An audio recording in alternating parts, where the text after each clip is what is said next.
Hello friends, welcome to my channel pregnancy care with Megha.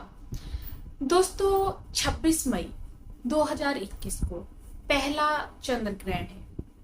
इस चंद्र ग्रहण का समय क्या है? 2:17 से शाम को 7:19 तक। क्या ये चंद्र ग्रहण भारत में दिखेगा? नहीं दोस्तों, ये चंद्र ग्रहण भारत में नहीं दिखेगा, क्योंकि भारत में इसके ऊपर पृथ्वी की छाया पड़ने से ये उपछाया चंद्र ग्रहण है। लेकिन पृथ्वी एक है, सूर्य एक है और चंद्रमा भी एक है। तो अगर ग्रहण पड़ता है, अगर भारत में नहीं दिख रहा है लेकिन और जगह पर ये ज्यादा दिखेगा, लेकिन गर्भवती महिलाओं को इस पर भी कुछ नियमों का पालन जरूर करना चाहिए। दोस्तों, ग्रहण पड़ने पर गर्भवती महिलाओं के लिए कुछ नियम होते हैं, कुछ चीजें होती हैं, क्योंकि अगर आप उन चीजों का पालन नहीं करती है तो इसका दुष्प्रभाव आपके बच्चे पर पड़ता है। तो उपछाया चंद्र ग्रहण है। कुछ लोग इसको बिल्कुल भी नहीं मानते हैं। कुछ लोग दोस्तों मानते हैं कि इसमें सूतक काल नहीं होता है, इसमें मंदिर के पट बंद नहीं किए जाते हैं, तो हम इसको क्यों माने? ये डिपेंड करता है आपके ऊपर कि आप इसको मानना चाहते हैं या नहीं मानना चाहते हैं। अगर आप मानना चाहते हैं तो जरूर इन चीजों का पालन कीजिएगा। अगर आप नहीं मानना चाहते हैं तो ये डिपेंड ऑन यू। तो सबसे पहली चीज जो गर्भवती महिलाओं को करनी चाहिए, देखिए जैसा कि मैंने बताया कि ये दोपहर के समय है, जबकि दोपहर का समय सूर्य का होता है और चंद्र ग्रहण है, तो इसका मतलब ये इंडिया में नहीं दिख रहा है। पृथ्वी की जो छाया है वो चंद्रमा पर पड़ रही है।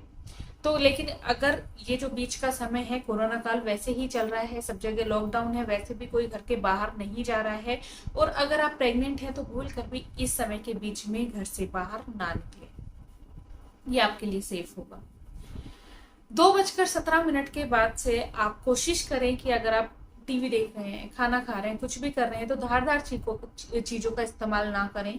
जैसे कि चाकू हो गया, सुई हो गई, सिलाई ना करें, कैंची है उसका इस्तेमाल ना करें। सिलाई करने लगते हैं लोग कि चलो खाली समय है कुछ सिल लेते हैं बैठे बैठे, ऐसा आपको नहीं करना है। बाल नहीं काटने हैं, नेल्स नहीं काटने हैं। दोस्तों, इन सब चीजों का इस्तेमाल आप मत कीजिएगा। क्या आप कर सकते हैं? देखिए, आप उस समय पर भगवान का नाम लीजिए, मंत्रों को उच्चारण कीजिए। हनुमान चालीसा का पाठ आप कर सकते हैं, दुर्गा स्तुति का पाठ आप कर सकते हैं। बहुत ही शुभ फल होगा आपको, आपके बच्चे पर इसका बहुत ही अच्छा असर होगा, आपका मन भी शांत रहेगा। इन सब चीजों को आप कर सकते हैं।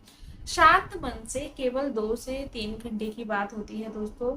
तो शांत मन से आप आराम से बैठकर भगवान का नाम लीजिए, खाइए, अपना नॉर्मल काम कीजिए, तो इससे आपको काफी राहत होगी।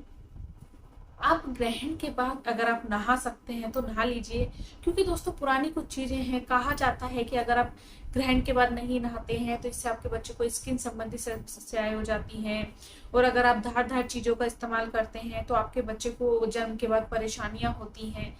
तो इन सब चीजों का इस्तेमाल से आपको बचना चाहिए। और ग्रहण के बाद अगर आप नहा सकते हैं तो नहा लीजिए, इससे आपका मन भी शुद्ध होगा।